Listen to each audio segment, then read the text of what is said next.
오늘 이제 세 번째 수업 시간입니다.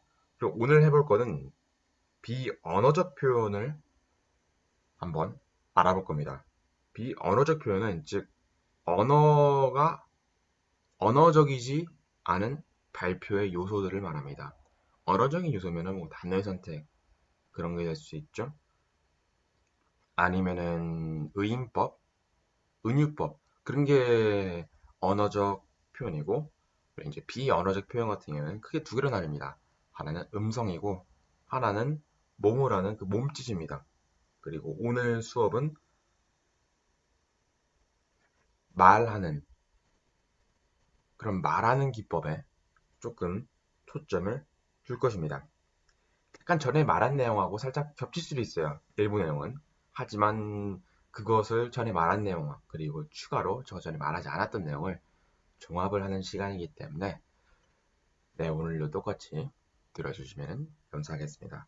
자, 그럼 오늘 우선 먼저 비언어적 표현에는 크게 두 가지가 있습니다. 하나는 정확한 발음하는 것이고 또 다른 것은 단조롭게 말하는 방식을 고치는 것입니다. 넘어갔나요? 네, 그래서 발음 이건 저가 전에 했었죠. 그러니까 간단하게 복습 정도의 형식으로 넘어가도록 하겠습니다.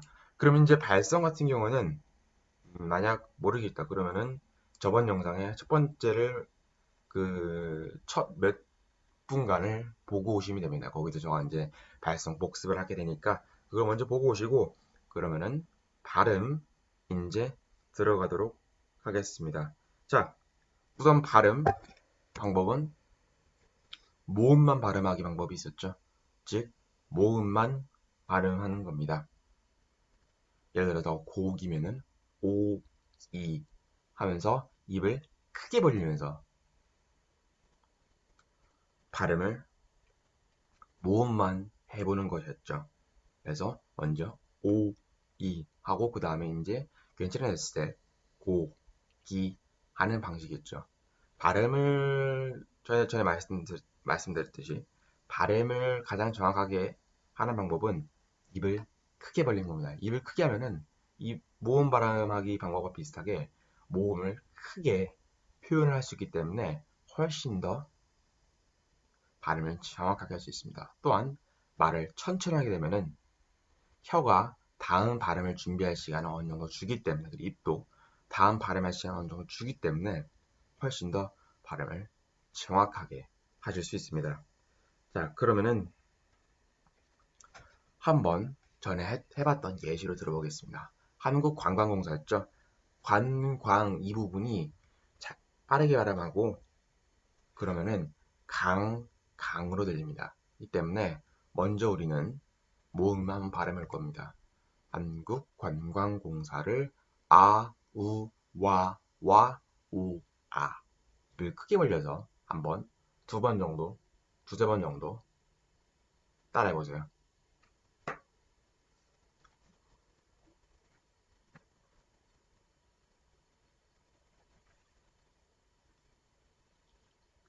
네, 해보셨나요? 아, 우, 와, 우, 아.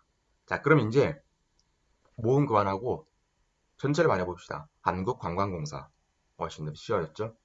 이거를 평소에도 하셔도 좋고, 그 다음에 이제 스피치에서 특히 발음이 어려운 부분이 있습니다. 뭐 스피치에서 관광공사를 말할 수도 있고, 아니면 스피치에서 뭐 똠양꿍을 말할 수도 있는 거고, 똠양꿍도 어렵죠. 그 외에 좀 어려운 단어들인데 그 단어를 나올 때 이런 모음 연습 기법을 사용하셔도 좋고, 아니면 발표 전에 이런 연습을 한번 해봐서 확실히 정확한 발음을 할 수 있도록 그렇게 해주는 것도 상당히 좋습니다. 그리고 마지막은 젓가락을 사용하는 겁니다. 너무 많이 알려졌죠? 즉, 젓가락을 입에다 끝에다 물고 소리를 내보는 겁니다. 여러 가지 편하고 그 다음에 훨씬 더 물었을 때 약간 조금 문 느낌이 드는 그 나무 젓가락을 추천드렸고요. 쇠 젓가락보다는 물어보시는 게 편하실 거예요. 그 다음에 그 젓가락을 이 최대한 끝을 뒤로 밀어 넣으시고 그 다음에 이제 대본 같은 거를 읽으시면 됩니다. 그럼 제가 뭐 저가 말해도 그렇게 읽게 되면은 되게 불편하실 거예요.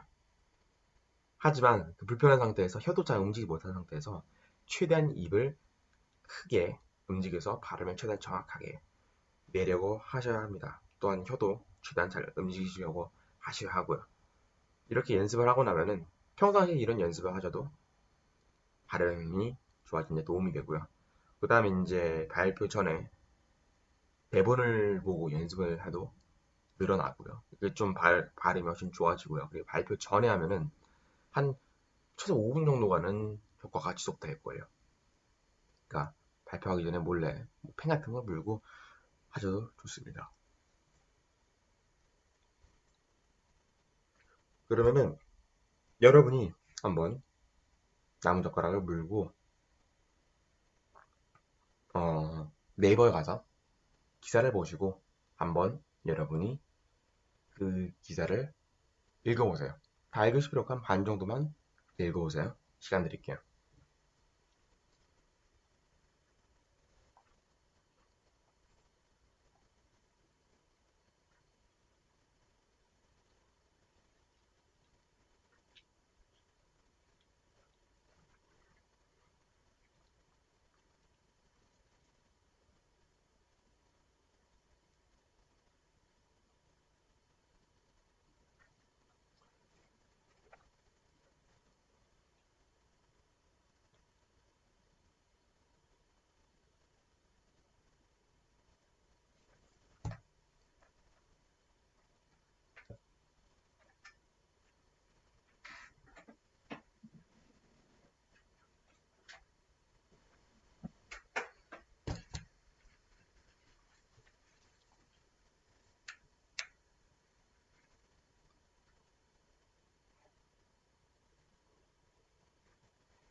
자, 그러면은 어느 정도 시간이 충분했을 거라고 생각을 하고요.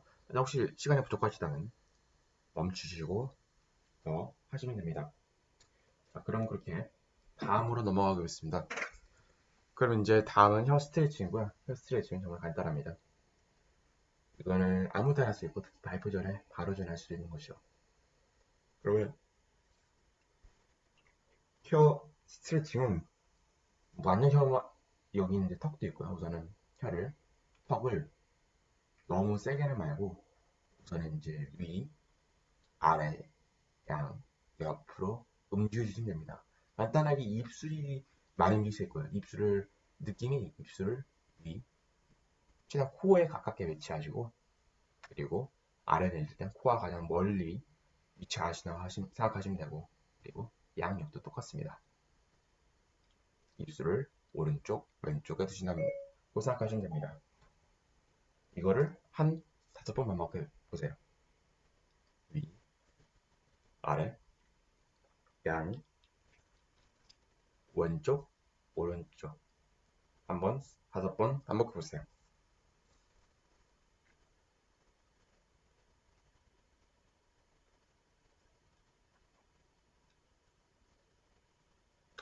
자, 그러면은 그리고 이제 혀도 스트레칭을 간단하게 해주려면은 그 입술 앞으로 쭉 빼미시고 그 다음에 공기를 불어넣어 보세요. 그럼 이런 소리 날 거예요.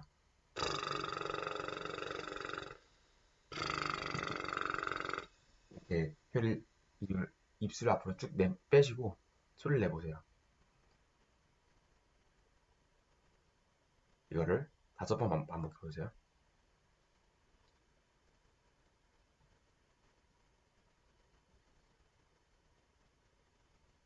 네, 그러면 이제 발음 연습은 다 됐습니다. 이걸 계속 반복을 하셔야 되고요. 전에 연습했던 거, 지금 연습했던 거, 내용을 계속 상기시켜가지고 매일매일 하시는 게 제일 좋으시고요. 그래야지 점점 발음이 좋아지시는 걸 느끼실 거예요. 그리고 이거를 바로 발표전에 한 것도 좋다라고 말씀드리고 싶습니다.